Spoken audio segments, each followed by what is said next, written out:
Hello everyone, this is Dr. Atul Singh from Mint Dental Lucknow. और आज के इस वीडियो में हम लोग बात करेंगे कि आप क्या कर सकते हैं ताकि आपके बच्चों के दांतों में कैविटीज ना लगे।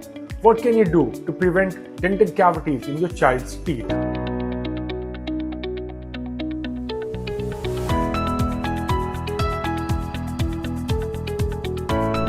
दोस्तों, इंडियन डेंटल एसोसिएशन के डेटा के मुताबिक हर 2 में से 1 बच्चे के दांतों में कैविटीज है। जी हाँ, डेंटल कैविटीज आज बहुत ही कॉमन हो चुकी है और जिसकी वजह से उन्हें पेन और डेंटल इन्फेक्शन का सामना करना पड़ता है। मिल्क टीथ यानी बच्चों के दूध के दांत उनकी च्यूइंग एफिशिएंसी के लिए, उनकी स्पीच डेवलपमेंट के लिए और परमानेंट टीथ यानी जो पक्के दांत आते हैं बच्चों के, उनकी प्रॉपर पोजीशनिंग के लिए मिल्क टीथ बहुत ही इंपॉर्टेंट है। उनका मुंह में रहना बहुत ही ज़रूरी है।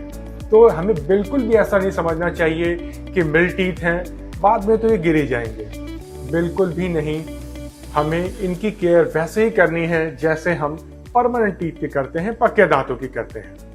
तो इस वीडियो में हम लोग बात करेंगे ऐसी कौन सी 3 चीज़ें हैं जो आप आज से स्टार्ट कर सकते हैं ताकि आपके बच्चों की स्माइल हमेशा बनी रहे और उन्हें डेंटल पेन और डेंटल इन्फेक्शन का सामना ना करना पड़े। तो पहली और सबसे जरूरी चीज जो हमें देखनी है वो है रेगुलर ब्रशिंग। जी हाँ, जब भी पेशेंट हमारे पास आते हैं और बताते हैं कि उनके बच्चों के दांतों में कैविटीज लग गए हैं, काफी सारे दांत हैं जो सड़ गए हैं, डिकेड हो गए हैं, तो कॉमनली जब हम उनसे सवाल पूछते हैं तो बताते हैं कि वो ब्रशिंग रेगुलर नहीं करते हैं। कभी कभी वो मिस कर देते हैं, कभी बच्चा सही से टूथब्रश करवाता नहीं है। तो उनके वैरायटी ऑफ रीजंस होते हैं जिसकी वजह से वो ब्रशिंग रेगुलर नहीं होती है। मे बी हफ्ते में 3 दिन वो कर रहे हैं, मे बी 4 दिन कर रहे हैं। दोस्तों, ये बहुत बड़ा फैक्टर है बच्चों के दांतों में कैविटीज लगने का, क्योंकि बच्चों के दांतों में कभी भी खाना फंसता है तो वो वहीं पड़ा रहता है। जनरली बच्चे टॉफीज बहुत खाते हैं, स्पेशली अगर आपका बच्चा 3 साल या उससे ऊपर का है तो आजकल बहुत ही कॉमन है बच्चों को टॉफी मिलना, बहुत ही इजीली अवेलेबल हो जाती है जो कि उनके दांतों से दिन भर चिपकी रहती है। बच्चे आजकल चिप्स खा रहे हैं, बिस्किट्स खा रहे हैं जो कि इजीली अवेलेबल है। तो इन सब का नतीजा क्या होता है कि ये सब जो फूड प्रोडक्ट्स होते हैं ये बहुत ही स्टिकी होते हैं और ये दांतों से चिपके रहते हैं अगर हम इन्हें क्लीन नहीं करते हैं। और अगर साथ में रेगुलर ब्रशिंग नहीं हो रही है तो ये डेंटल कैविटीज का रीजन बनते हैं। जब बच्चे 2 साल या उससे छोटे होते हैं तब वो मिल्क फीडिंग कर रहे होते हैं और अगर आपने नोटिस किया होगा वो दूध उनके दांतों में फीडिंग के बाद भी लगा रहता है अनलेस एंड अनटिल आप उन्हें क्लीन करें। तो ये दूध भी दांतों के सड़ने का कारण बन जाता है।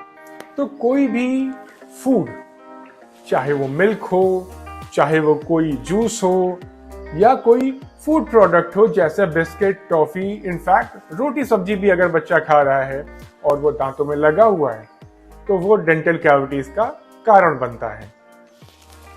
इससे सिर्फ एक चीज बचा सकती है, दैट इज रेगुलर ब्रशिंग। तो हम लोग रिकमेंड करते हैं कि दिन में 2 बार ब्रश करें और जस्ट इन केस अगर ये पॉसिबल नहीं हो पाता है तो 1 बार तो मस्ट है ब्रश करना इन दी मॉर्निंग। और रात में सोने से पहले अगर बच्चा बॉटल फीडिंग कर रहा है या कुछ भी उसने स्वीट्स लिए हैं तो उसे कुल्ला करवाना मत भूलें।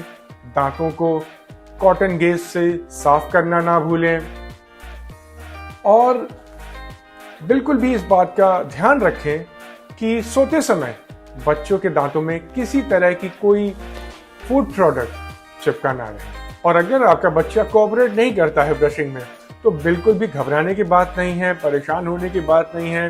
धीरे धीरे बच्चे ब्रशिंग एक्सेप्ट कर लेते हैं और वो सीख जाते हैं कि उन्हें ब्रश रोज करना ही पड़ेगा और इसको स्किप करने का कोई ऑल्टरनेटिव नहीं है। हाँ, अगर उन्हें पता चलेगा कि उनके रोने से, उनके टैंट्रम करने से ब्रशिंग स्किप हो सकती है तो डेफिनेटली वो रोएंगे और टैंट्रम करेंगे ताकि पेरेंट आज के लिए ब्रशिंग एक बार फिर से स्किप कर दें। लेकिन आपको ऐसा बिल्कुल भी नहीं करना है। तो डेली ब्रशिंग होनी चाहिए। और अगर बच्चों के मल्टीपल टीथ में कैविटीज हो गई हैं तो याद रखें दिन में 2 बार ब्रश जरूर करें। यही एक तरीका है जो कि बच्चों के दांतों को 100% सेफ रख सकता है डेंटल कैविटीज से, डेंटल प्रॉब्लम से। जो दूसरी टिप हम अपने पेशेंट को देते हैं वो ये कि जो इनके स्टिकी फूड्स हैं, स्टिकी फूड्स मतलब बिस्किट्स, टॉफीज, अगर बच्चा स्वीट खा रहा है, लड्डू, पेड़ा और वैरायटी ऑफ स्वीट जो कि दांत में चिपक सकते हैं, तो उनको रात में सोने से पहले मत खिलाएं। अगर आपको खिलाना ही है तो शाम को खिला दे, दोपहर में खिला दे, इनफैक्ट सुबह भी खिला सकते हैं, लेकिन इन्हें रात में सोने से पहले मत खिलाइए। बिकॉज जस्ट इन केस अगर वो स्टिकी फूड दांत में चिपक जाता है तो रात भर वो वहीं दांत को खराब करने का काम करेगा, कैविटी बनाने का काम करेगा। तो अगर हम लोग इसे दोपहर या शाम को लेते हैं तो धीरे धीरे हम एज्यूम करते हैं कि वो सलाइवा यानी जो मुंह में लार बनती है उससे वॉश आउट हो जाएगा। तो ऐसा बिल्कुल भी नहीं है कि बच्चों को मीठा देना ही नहीं है। बच्चे हैं, उन्हें मीठा बहुत पसंद होता है और हमें कभी कभी देना भी चाहिए, लेकिन रात में सोने से पहले नहीं। तो आपको उनको शाम को दे सकते हैं या दोपहर में दे सकते हैं, जो कि इसका बेस्ट टाइम होता है। रात में सोने से पहले बच्चों को स्टिकी फूड बिल्कुल भी मत दीजिए। और इसी चीज से रिलेटेड एक और पॉइंट है कि जब भी बच्चे स्वीट की डिमांड करते हैं तो आप इन्हें ये बार बार मत दें, फ्रीक्वेंटली मत दें। कोई भी मीठा देना है आप दिन में एक बार डिसाइड कर लीजिए, मे बी शाम को, मे बी दोपहर में, वो उसी टाइम दीजिए। ऐसा बिल्कुल भी नहीं करना है कि सुबह बिस्किट दिया, शाम को टॉफी दी और सोने से पहले एक बार मिठाई दे दी। क्यों? क्योंकि जो दांत को खराब करने का काम मीठा करता है उसमें जो सबसे बड़ा फैक्टर होता है वो फ्रीक्वेंसी का होता है, यानी आप कितनी बार दे रहे हैं। अगर आप दिन में 2 बार, 3 बार, 4 बार स्टिकी फूड्स दे रहे हैं तो बच्चों के दांत को वो 4 बार अटैक कर रहे हैं, 3 बार अटैक कर रहे हैं। हाँ, आप एक बार में ही दे दीजिए तो उससे क्या होगा, वो नुकसान लिमिटेड होगा और हम उसे कंट्रोल कर सकते हैं easily bye regular cleaning and regular brushing. तो बच्चों को बार बार मीठा नहीं देना है।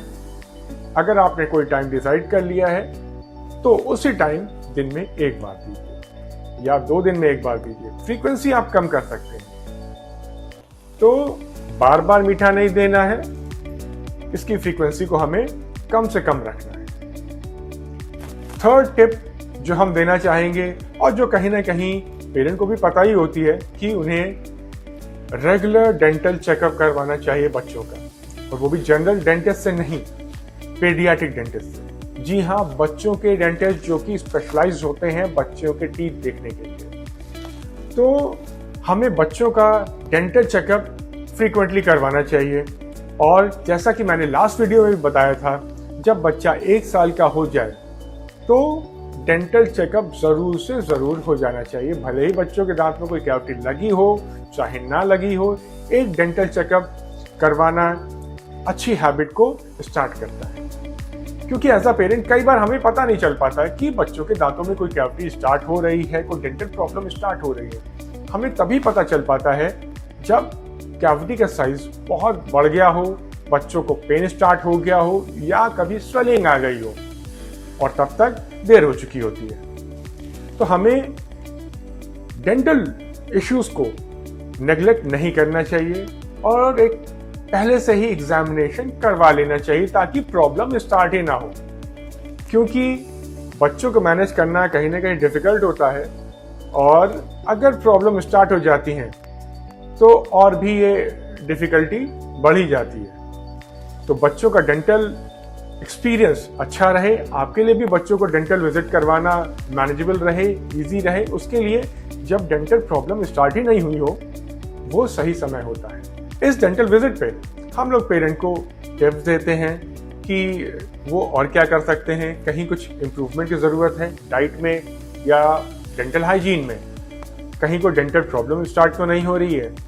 अगर हो रही है तो पेरेंट क्या कर सकते हैं बच्चों के दांतों को और मजबूत करने के लिए, कैविटी ना बढ़े उसके लिए, और कोई गम्स में प्रॉब्लम अगर स्टार्ट हो रही हो, दांत अगर टेढ़े मेढ़े निकल रहे हो, तो उसके लिए वो और क्या कर सकते हैं। तो ये सारी टिप्स पेरेंट्स के बहुत काम आती हैं। तो ये सब हमें तभी पता चलेगा जब हम सही समय पे बच्चों को डेंटल क्लिनिक पे ले जाएं, पीडियाट्रिक डेंटिस्ट से उनका एग्जामिनेशन करें। तो अगर आप ये 3 डेंटल टिप्स फॉलो करेंगे तो हमें उम्मीद है आपके बच्चे के दांत बिल्कुल सेफ रहेंगे, हेल्दी रहेंगे, स्ट्रांग रहेंगे और उन्हें फ्यूचर में डेंटल कैविटीज की कोई प्रॉब्लम नहीं। Till then, this is Dr. Atul Singh from Mint Dental. Bye bye and take care.